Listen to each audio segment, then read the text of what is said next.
तत्व ज्ञान में हठ योग लिखा है। हठ योग इन्होंने कहां से ग्रहण किया?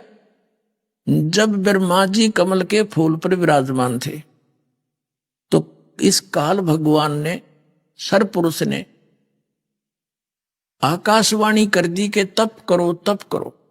ब्रह्मा जी ने लिखा है कि मैंने 1000 वर्ष तक तप किया, फिर कहा सृष्टि करो। अब ब्रह्मा जी ने जान लिया अपने अनुभव से कि ये आकाशवाणी परमात्मा की है, क्योंकि इन्होंने पता ही नहीं, ना ब्रह्मा जी को, ना विष्णु जी को, ना शिव जी को, आत्म ज्ञान है नहीं इनके पास।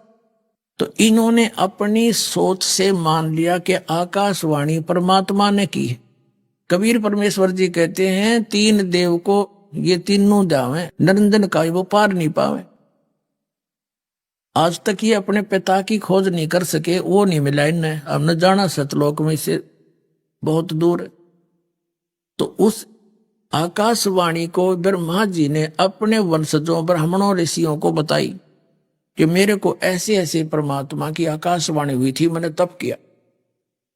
तो उस तप को ये भी करने लगे साथ में हठ योग, और ओम नाम ले लिया वेदों से, दोनों का खिचड़ी बना ली, दोनों को मिलाकर लगे साधना करने। तो इससे क्या होता है? हठ योग और ओम नाम के जाप से सिद्धियां आ जाती हैं। ओम नाम के जाप से ब्रह्मलोक प्राप्ति होती है। वहां गए प्राणी फिर जन्म मृत्यु में आते हैं, फिर 84 लाख योनियों में भी जाना पड़ता है। और जो हठ योग है, इससे सिद्धियां आ जाती है। उस चुनक ऋषि ने परमात्मा प्राप्ति अर्थ अपना समर्पित हो गया, हजारों वर्षों तक बैठा रहा, शोक का कांटा हो गया। अब परमात्मा तो मिला नहीं, क्योंकि इन्होंने, इसलिए वेदों में तो लिखा है कि परमात्मा साकार है, नर आकार है, मनुष्य दृश्य है, राजा के समान देखा जाता है, ऊपर सिंहासन में एक गुम्मट के अंदर बैठा है और राजा जैसा देखने योग्य नर आकार है। वहां से चलकर आता है सहशरीर और हमें ज्ञान देता है, अच्छी आत्माओं को मिलता है, एक कवि की तरह आचरण करता है, वो परमात्मा वेदों में लिखा है। लेकिन इनकी जो सोच बनी रही, इन्होंने पाया नहीं भगवान, इसलिए इन्होंने अपनी अनुभव से लिख दिया कि परमात्मा निराकार है, उसका प्रकाश प्रकाश देखा जाता है। अरे भगवान बिना प्रकाश किसका देखोगे? तो सूर्य का प्रकाश देखा जाता है, सूर्य ने निराकार बताया। कितना बुद्धिमान और आंखें हैं उसके, अंधा दे सकता है ऐसी स्टेटमेंट, ऐसा ज्ञान कि सूर्य तो है नहीं, सूर्य का प्रकाश देखा जाता है। तो परमात्मा प्रकाश में है, मनुष्य दृश्य है, उसका एक रोमकूप में करोड़ सूर्य करोड़ चंद्रमा मिला दे, इतना रोशनी है मालिक की। इन ऋषियों ने, कबीर साहब कहते हैं, खोजत खोजत था किया, अंत कह दिया निराकार। खोजते खोजते थक गए, लास्ट में कह दिया बेचून, क्यों? तो निराकार है। तो इन्होंने अपने उपनिषद, जो उपनिषद क्या है, जैसे कठोपनिषद है, मांडुक्य उपनिषद है, ये इन ऋषियों का अनुभव है। जैसा इन्होंने वेदों को समझा और फिर उस जो इन्होंने अपना अनुभव भक्ति से किया, वो सारा उसके अंदर लिखा। जैसे एक सत्यार्थ प्रकाश है, इस कलयुगी महर्षि दानंद का अनुभव ये बताता परमात्मा निराकार, और वेद बताते परमात्मा साकार। तो ये उपनिषद बन जाता अगर इसकी समय पर पोल ना खुलती। थे लोगों ने, महापुरुषों ने, भक्तों ने वेदों को पढ़ना छोड़ दिया और इन उपनिषदों को पढ़ना प्रारंभ कर दिया, जो किसी ऋषि का अनुभव है। तो उसमें उन्होंने ये सोचा कि इन महर्षियों ने वेदों को सही समझा है, अपना अनुभव किया है, हम वेदों को नहीं पढ़ सकते, उनका सारांश इन उपनिषदों में है। तो हमने इन उपनिषदों को पढ़ना प्रारंभ कर दिया। हम अपने मूल पाठ को भूल चुके थे और हमने ये मान लिया कि इन महापुरुषों ने, ऋषि महर्षियों ने वेदों को और भगवान को सही जाना है। इन कख भी ना जाना है, तो अध्यात्म ज्ञानहीन थे, नेत्रहीन थे। इनके विषय में बताया परमात्मा ने, मोती मुक्ता दर्शत नाही, ये जगह सब अंधरे, दिखत के नैन चश्मिन के फेरा मोती आप अंधरे। इनको परमात्मा ने बताया है कि तुमने ये विद्वान दिखाई देते हैं क्योंकि एक संस्कृत भाषा जानते हैं। संस्कृत एक भाषा के जानने मात्र से विद्वान नहीं होता। उसको इंग्लिश भाषा नहीं आती है तो इंग्लिश में अविद्वान हुआ, काय का विद्वान हुआ फिर वो। और परमात्मा कबीर जी हर भाषा को समझते हैं, वो पूर्ण परमात्मा है। वो पशु पक्षियों की भाषा भी जानते हैं, अनमुनशान की तो बात ही छोड़ दो। और उसको ये अविद्वान कहा करते थे। वो क्यों तो अविद्वान है, संस्कृत नहीं जानता, क्या जाने वेदों के बारे में। वेद बताई उसके बारे में रहे। कबीर साहब कहा करते वेद मेरा भेद है और मैं ना वेदन के माही, और जौन वेद से मैं मिलूं वो वेद जानते नहीं। कबीर परमेश्वर ने कहा था कि ये वेद मेरी जानकारी दे रहे हैं, लेकिन इन वेदों में वर्णित विधि से मेरी प्राप्ति नहीं हो सकती, इसलिए मैं ना वेदन के माही, और जौन वेद से मैं मिलूं उस तत्व ज्ञान से। ये चारों वेद जानते नहीं, इनमें वो वर्णन नहीं है उस ज्ञान का, उस वेद का जो जिससे परमात्मा मिले। तो वो परमात्मा ने स्वयं आकर बोला है कबीर वाणी के माध्यम से। अब ये चुनक नाम का ऋषि था, इसने हठयोग किया। जैसा इन्होंने वेदों को समझा, हजारों वर्ष लगा रहा, परमात्मा तो मिलना नहीं था। ये एटम बम बन जाते, सिद्धियां आ जाती इनमें, और इतना प्रसिद्ध हो गया ये सिद्धियों में कि इसके आगे बड़े बड़े सिद्ध पुरुष भी नतमस्तक होने लगे इसकी सिद्धि देख कर। एक मानधाता चक्रवर्ती राजा था। चक्रवर्ती का अर्थ होता जिसका पूरी पृथ्वी पर शासन हो, और छोटे छोटे राजाओं को वो अपने अधीन कर लेता था। और वो राजा लोग फिर उस सम्राट को, चक्रवर्ती राजा को टैक्स दिया करते थे, उसके नौकर समझो एक। और वो राजा क्या करता था, 1 वर्ष में या 2 वर्ष में 3 वर्ष में एक अश्वमेध यज्ञ किया करता था। एक घोड़ा छोड़ देता था, अपना पर्सनल हॉर्स, अपना निजी घोड़ा, और उसके गले में एक बांध दिया जाता था कि ये चक्रवर्ती, मानधाता चक्रवर्ती राजा का घोड़ा है, उस पर कोई सवार नहीं बैठता था। उसके गले में एक पंपलेट लिख कर टांग दिया जाता था। अन्य सैनिक उसके साथ साथ जाते थे। उस पर लिखा हुआ था कि मानधाता चक्रवर्ती राजा का ये घोड़ा है, राजा के पास इतनी सेना है 72 करोड़। वैसे अक्षौणी लिखा है, अब अक्षौणी की डिटेल बताने लगे बहुत समय लग जाएगा एक अक्षौणी की। तो 72 अक्षौणी सेना थी, 72 करोड़ समझ लो, सीधी सी बात। और जिस राजा ने, यानी छोटे राजा को, नरेश को, राजा चक्रवर्ती राजा की पराधीनता स्वीकार ना हो, वो घोड़े को पकड़ ले और युद्ध के लिए तैयार हो जाए। तो वो घोड़ा पूरी पृथ्वी पर घुमाया जहां जहां उनका शासन था। पूरी पृथ्वी पर शासन था, जहां भी वो गए किसी ने घोड़ा पकड़ा नहीं। तो घोड़ा जब जा रहा था, वो भी ऋषि की झोंपड़ी के पास से गए थे और वापस आए जब 6 महीने में, तो तब भी वापस आ रहे थे उसी के पास से। तब राजा, उस ऋषि चुनक ने पूछा कि सैनिक को, इस घोड़े पर क्यों नहीं बैठा, कोई सवार क्यों नहीं है? सैनिकों ने बताया कि ऐसे ऐसे राजा मानधाता चक्रवर्ती का ये घोड़ा है, इस पर कोई बैठ नहीं सकता, और हम इस उद्देश्य से गए थे। सारी कहानी बताई। अब ऋषि ने सोची कि राजा को अभिमान हो गया, इसकी बुद्धि ठिकाने करनी चाहिए। अब देखो, काल का जाल समझो पुण्यात्माओं। ये काल पहले तो इनको एटम बम बनाता है, साधना करवा करवा के, गलत शास्त्र विरुद्ध। कंप्लीट ज्ञान इनको हुआ नहीं, साथ में हठ योग किया, ओम नाम का जाप किया, ये एटम बम बन गए, सिद्धि के बम, सिद्धि होगी इनके मुख में। रिमोट काल के हाथ में, वहां से रिमोट दबा दिया। इसके मन युग काल है और इसका कंट्रोलर ये ब्रह्म है, मन का। तो चुनक ऋषि ने सोचा कि भाई अभिमान हो गया राजा को, इसकी सेटिंग करते हैं। ऋषि ने कहा कि भी सैनिकों, इस घोड़े को मैं पकड़ता हूं, यानी राजा का युद्ध स्वीकार करता हूं। सैनिक नगेर कंगले, कंगाल तेरा दाने खाने को नहीं, और युद्ध करेगा तू मान धाता चक्रवर्ती राजा के साथ। तेरी क्यों सात बोल दे रही है, क्यों तेरी सामत आ रही है, अपना रट ले राम, कर ले जो तेरा काम है, मत मरा बेआई। तो ऋषि ने कहा भाई बांध लिया मैंने, यो घोड़ा बांध दो मेरे वृक्ष का, और न सोच लो मेरी ऐसे ही मौत होगी, पर इसकी अकल ठिकाने करूंगा। अब सैनिकों ने बांध दिया घोड़ा, वो तो चाहे थे कोई शर हुआ हमारा, हम गढ़ा 1 मिनट में। राजा के पास गए और उसको संदेशा दिया कि जी आपका घोड़ा एक चुनक नाम के ऋषि ने बांध लिया। राजन, आज एक व्यक्ति ने आपकी बेइज्जती की है, कल दूसरा शीश उठाएगा। ये सैनिक राजनीति बताते हैं मंत्री लोग, इसको अभी बुराई को कहते हैं प्रारंभ में नष्ट कर देना चाहिए। राजा ने कहा कर दो काम उसका।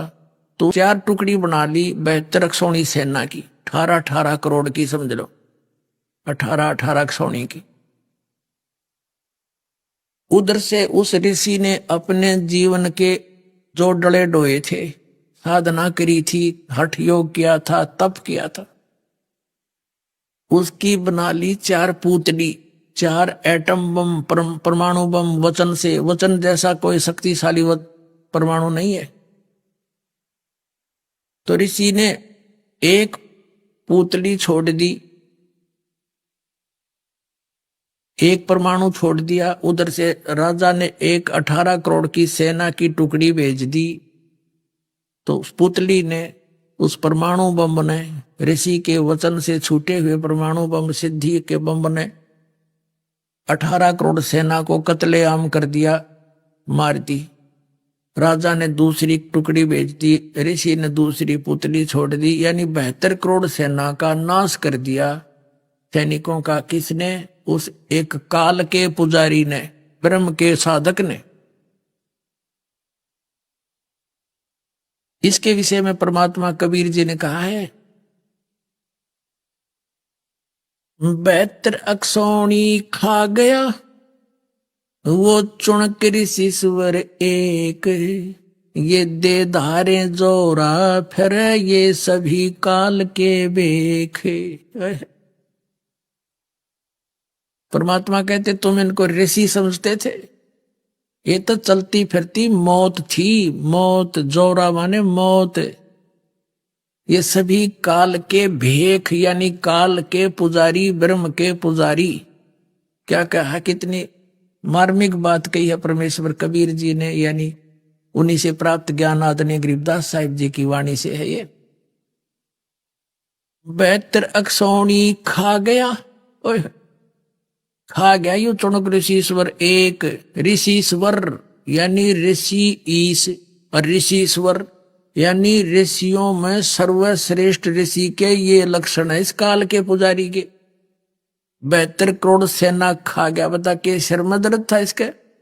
राजा अपना काम करते हैं वो करो, साधक का, संत ऋषि का अपना काम है, उसने अपना करना चाहिए। तो ये काल के भेख ये न्यो पंगे पावे, और काल इनके ऐसे नचाता है इन साधनाओं से। एक तरफ तो इसकी महिमा होगी, भाई चुनक जैसा ऋषि नहीं, सदपुरुष नहीं, उसने ऐसा कर दिया, सब जगह भयभीत हो गए, सब इसका आगे नतमस्तक हो गए, पाक गया चौधरी। अब परमात्मा ने क्या संज्ञा दी है इस नालायक व्यक्ति को कि 72 अक्षौणी खा गया, 72 करोड़ सेना ने खा गया, यू चुनक ऋषिश्वर एक खा गया। यू काल रूप में काल है, ये ऋषि है ऐसा दुष्ट। फिर कहते हैं दे धारे मौत फिरे, ये सभी काल के भेख है। और फिर दूसरी बात कही है कि दुर्वासा ऋषि थे, ऐसे ही हठ योग करके उसने सिद्धियां प्राप्त कर ली ओम नाम के जाप करके, और उसने द्वारका के बाहर जाकर बैठ गया।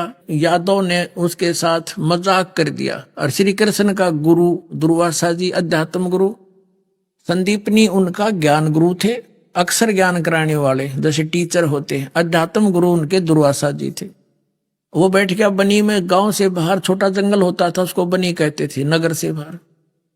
बच्चों ने मजाक कर दिया, कहते हैं दुर्वासा ऋषि भूत भविष्य की सारी जानता है, चलो उसकी परीक्षा लेते हैं। तो बच्चों ने जाके, बच्चे तो कहते पूरे लोग हो रहे थे, प्रद्युम्न का अनिरुद्ध भी उत्पन्न हो रहा था, फिर भी बकवाद किसी समय में भी आ जाती है। तो उन्होंने जाकर क्या कहा कि ऋषि जी एक तो उसका नकली पति बना लिया और प्रद्युम्न को एक गर्भवती औरत का सांग कर लिया।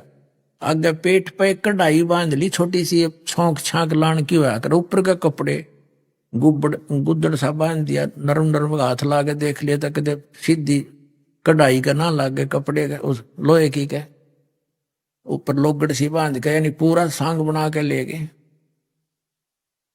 उन्होंने पूछा कि महाराज जी इनका गणे दिन में यानी बहुत दिनों के बाद परमात्मा ने आस की है और ये उतावले हो रहे हैं, ये जानना चाहते हैं लड़का होगा या लड़की। सुना है आप बहुत विद्वान पुरुष है, भूत भविष्य की बता देते हैं। अब ऋषि ने देखा अपनी दूरबीन ला के, वो तो कढ़ाया बांध रहे थे, कढ़ाई लोहे का कढ़ाया। तो गुस्से में आके कहने लगा कि इस गर्भ से यादों का नाश होगा तुम्हारा। अब वो डर के करी लाल आंख निकाला चमटा, बालक भाग लिया, भाई बात बिगड़ गई। बड़े बुजुर्गों ने पता लगा कि भी दुर्वासा जी ने श्राप दे दिया कि यादव कुल का नाश होगा। बच्चों ने मजाक कर दी, श्री कृष्ण के पास गए। श्री कृष्ण जी ने कहा कि दुर्वासा जी से प्रार्थना करो जा करके। तो दुर्वासा जी ने कह दिया मैंने जो बच्चा निकाल दिया वापस नहीं हो सकता, मैं नहीं रोक सकता इसको, जाओ अपने बच्चों को संभाल के रखा करो। तो श्री कृष्ण जी चिंतित हुए, तो उन्होंने क्या समाधान बताया कि सांप के नाश करने का, कि इस सभी जो कपड़े थे यूज किए थे स्वांग बनाने में उन्हें जला दो, और जो कढ़ाया जो लोहे का उसको घिसा घिसा के प्रभास क्षेत्र में जमुना में डाल दो, ना रहेगा बांस ना रहेगी बंसरी, क्योंकि इससे नाश होना है। अब देखो पुण्यात्मा, इस एक कथा से कितनी शिक्षा मिलेगी अपने को। हम ये मानते रहे हैं कि जैसे हमारे धार्मिक गुरु बताया करते थे कि श्री राम श्री कृष्ण हमारे सब पापों का नाश कर सकते हैं, सब सांप को मोक्ष कर सकते हैं। ये अपने सांप नाश नहीं कर सके, हमारा कैसे कर देंगे। जैसे नारद जी ने सांप दिया था श्री विष्णु जी को, क्या उसने मेरे साथ ऐसा जुल्म किया है, एक तो भी अपने पत्नी के वियोग में आजीवन दुख पावेगा। उसी सांप वो श्री विष्णु जी श्री राम रूप में जन्मे और सारी उम्र वो दुख भोगना पड़ा, वो काट कैसे सके। ऐसे ही श्री कृष्ण जी के यादव कुल को श्राप दे दिया दुर्वासा जी ने, तुम्हारा नाश इस कढ़ाई से होगा, गर्भ से। अब श्री कृष्ण जी ने समाधान भी बता दिया कि इसको घिसा कर डाल दो जमुना में। उन्होंने सारा काम कर दिया, जमुना में डाल दिया घिसा घिसा कर कति चूरा बना के। और एक कड़े होते हैं दो साइड में छोटे छोटे कड़े लोहे के ऐसे, तो वो कड़े घिसाण की ड्यूटी ला दी एक व्यक्ति की, एक की। तो एक ने तो घिसा घिसू दिया, एक ने सोची कि सारा ये तो कढ़ाया घिस लिया, वो आलसी सा था, उसने थोड़ा बहुत घिसाया बाकी छोड़ दिया, फेंक दिया जमुना में। वो घिसा कर जमुना में डालना था, उन्हें सोची कौन देखा कर देने का, उसने वो वैसे डाल दिया। वो किसी मछली ने खा लिया, कोई खाद्य पदार्थ समझ कर, चमकीला सा था। वह मछली पकड़ ली एक मछियारे ने, और वो शिकारी भी था, ये मांसाहारी, फिर सारे काम करे, मछली ठा जाओ तो खरगोश। वो कौन था, वो सुग्रीव का भाई बाली था, जो श्री रामचंद्र जी ने उस बाली को वृक्ष की ओट लेकर धोखे मारा था। तब उसने कहा था भगवान आप तो परिचित हो विधान से, आपने सामने आना था, जो सूरवीर था तो आप अलग ऐसे धोखे से क्यों मारा, तेने बदला देना पड़ेगा मेरा। तो उसने कहा था भाई ठीक है तेरा बदला द्वापर युग में दूंगा। अब वही बाली वाली आत्मा एक शिकारी बना, पारधी बना, और उसने वह मछली पकड़ ली। वो मछली काटी तो उसमें चमकीली वस्तु पाई। लोहार सुनार दोनों को देखा, सुनार तो कहने लगा भाई ये तो कोई इस्पात अच्छा है, इस्पात है, ले जा लोहार के पास। लोहार के पास ले गया, नो बोला भाई, लोहार बोला भी बहुत अच्छा इस्पात है, तो इसका क्या बनवाना चाहता है। शिकारी ने कहा कि तू मेरे इस तीर का एरो बना दे, मेरे बाण का आगे का हिस्सा बना दे। उसने विषाक्त करके जहर में बुझा के और वो तीर का अगला हिस्सा बना दिया। अब उधर से दुर्वासा जी ने श्राप दे दिया कि कल यादव कुल का नाश होगा, और उधर से श्री कृष्ण जी ने समाधान बता दिया, इसने घिसा घिसूगा खत्म कर दो, कपड़ों को जला दो, ना रहेगा बांस ना बजेगी बांसुरी, यानी श्राप मुक्त। अब सब निश्चिंत हो गए, भाई बड़ी बढ़िया विधि बताई। अब दुर्वासा तो श्राप देकर चला गया। अब कुछ दिनों के बाद यो बीज उगना ही था श्राप का, अब वो फलीभूत होना था। नगरी में आपस में झगड़े, जवान हत्याएं, अपने आप मृत्यु होने लगी।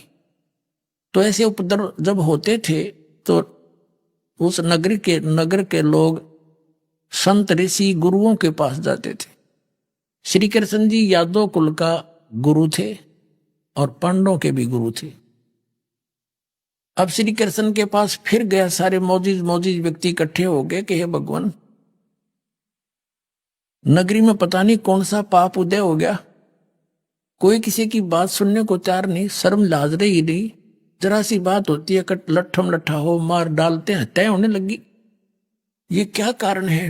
तब श्री कृष्ण जी ने बताया कि दुर्वासा का श्राप भाई फलीभूत होने जा रहा है। अब सब भयभूत हो गए कि भगवान फिर अब क्या होगा, इसका कोई समाधान बताओ। गुरुओं से ही पूछते तो श्री कृष्ण जी ने कहा कि जमुना नदी में प्रभास क्षेत्र में जाओ और वहां स्नान करो, सारे नर यादव यानी बच्चे से लेकर बूढ़े तक जाकर स्नान कर लो, तुम्हारा साप कट जाएगा, श्राप मुक्त हो जाओगे तुम। अब इस डर के मारे सभी यादव 56 करोड़ थे उसमें 56 करोड़ की जनसंख्या थी यादवों की द्वारका के अंदर।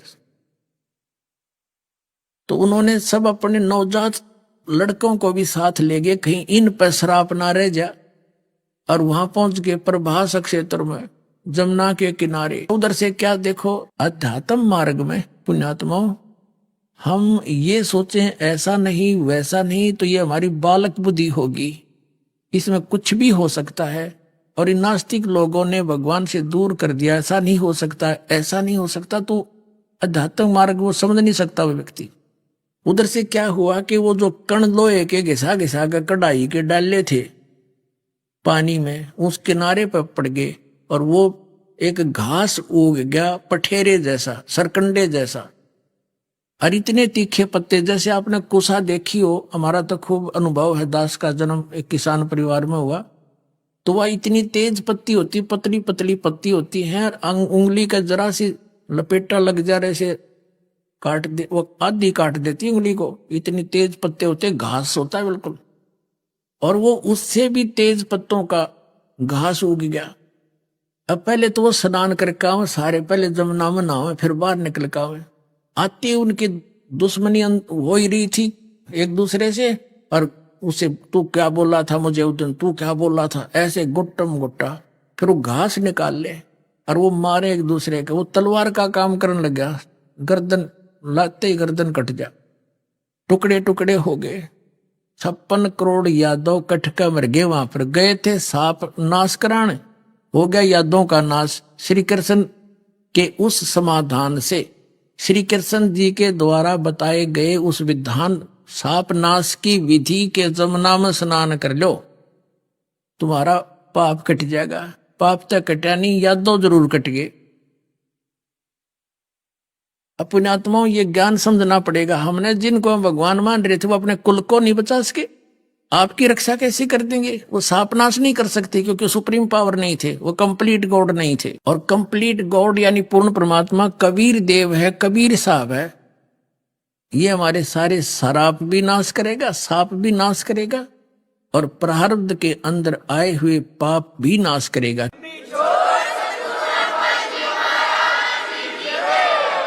क्योंकि आज कोई दुखी है अपने प्रारब्ध यानी उसकी किस्मत में लिखे हुए पापों के कारण दुख है उसको, और सुखी है उसके सुख है, पुण्य है उसके उनके कारण सुख है।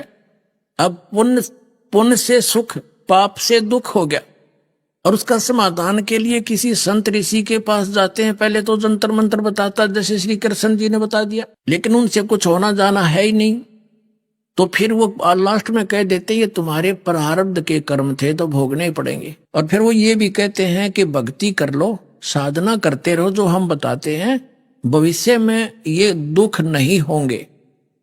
अब जैसे किसी के पैर में कांटा लगा हो और उसका कारण कोई बता दे कि पीड़ा है तुझे, तो आपके कोई कांटा लगा है अंदर, गुप्त है वो कांटा, तो निकलेगा नहीं। जूते पहन ले, आगे कांटा नहीं लगेगा। तो पुण्यात्मा, कांटा लगे पैर में जूता पहना नहीं जा सकता, वो तो कांटा निकले और फिर उसको सलाह दी जाए जूते ना उतारना, और जूते निकालने से तुझे कांटा लगा जिस कारण से पीड़ा थी। अब वो पहले कांटा निकले और फिर उसको सलाह दी जाए कि जूते मत निकालना, तो फिर वो कभी जूता नहीं निकालेगा, उस डर से कि भगवान कहीं फिर से ना वो पीड़ा ना आ जाए। तो ऐसे ही जो आज दुखी हैं और उनके वो कर्म रूपी कांटे लगे हुए हैं, जब तक वो कांटे नहीं निकलेंगे वो भक्ति कर ही नहीं सकता। सपने में भी नहीं सोच सकते वो आदमी भक्ति कर लेगा जिसके टेंशन हो रही है उसकी, तो वो तो उसकी भक्ति करे है जो उसके लिए काम अड़ा खड़ा है, या कोई बीमार है वो तो उसकी भक्ति करेगा मैं ठीक हो जाऊं। तो यहाँ परमात्मा कहते हैं कि वो इस भक्ति से, मालिक की भक्ति से, इस परमात्मा कबीर साहब की कृपा से आपके प्रारब्ध के नाश, कर्म भी नाश होंगे, तभी तो आपको सुख होगा, तभी भक्ति में रुचि बढ़ेगी इंसान की। हाँ भाई बड़ी दया करी और ये भगवान कहीं फिर भक्ति छोड़ दी, नियम तोड़ दिया, तो फिर हे परमात्मा कहते फिर वो कहर फिर ना टूट जा, इस डर से फिर आजीवन भक्ति करेगा, उसका कल्याण हो जाएगा।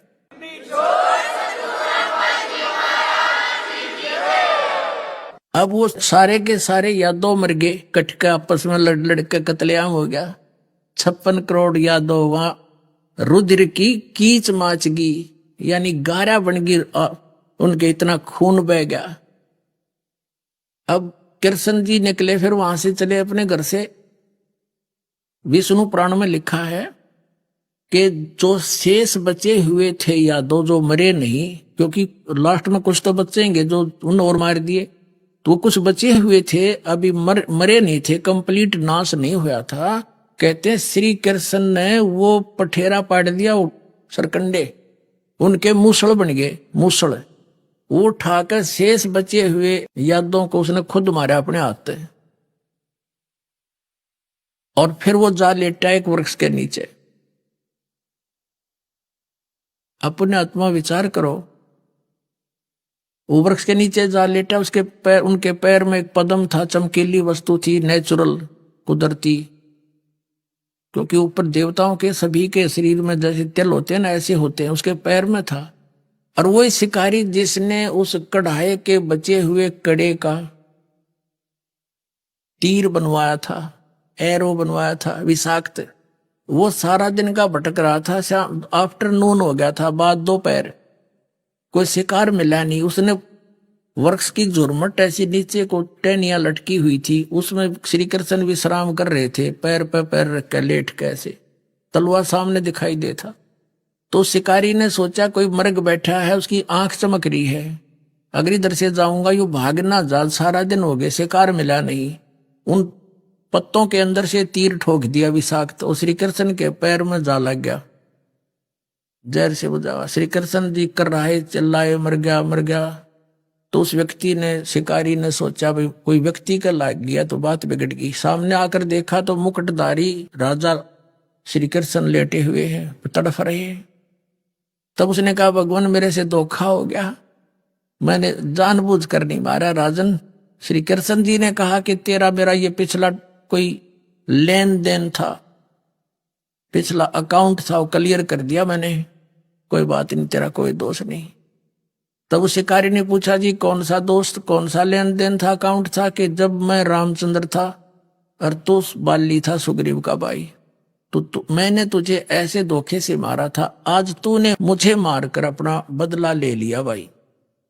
अपने आत्माओं हम इन कथाओं ने रोज सुना करते, कदे बुद्धि में नहीं आई। फिर ये भगवान की से जब आप पे उथल पुथल हो रहे, ये खुद भी औरों को अपने पाप को ही भोग रहे हैं, तो दूसरों को क्या राहत देंगे? इस प्रकार उस पूरे यादव कुल का नाश हो गया। किस कारण से? एक दुर्वासा जी के श्राप से। और दुर्वासा जी कौन थे? ये काल के पुजारी, जिसके विषय में परमात्मा ने कहा दुर्वासा को पेता और समझने आई नीचे, 56 करोड़िया दो कटे ये मची रुधिर की कीचे। कितनी प्यारी परमात्मा ने परिभाषा बताई नकलियों की कि तुम इन्हें मैं ऋषि कहो। कहते दुर्वासा कोपे, यानी दुर्वासा एक छोटे से मजाक ने बालका ने मजाक कर भी दिया, इतना बेहुदा श्राप दिया करें, कितना नाश हो गया। 56 करोड़ या दो मर गए कट के, और रुधिर की कीच होगी, यानी गारा माच की 56 करोड़ आदमी। एक आदमी को कुत्ता मेरा दिखे सड़क के साथ, उसका खून कितना बह जाता है। अब क्या बताते हैं कि दुर्वासा क्रोधित हो गए और समझने आई नीच।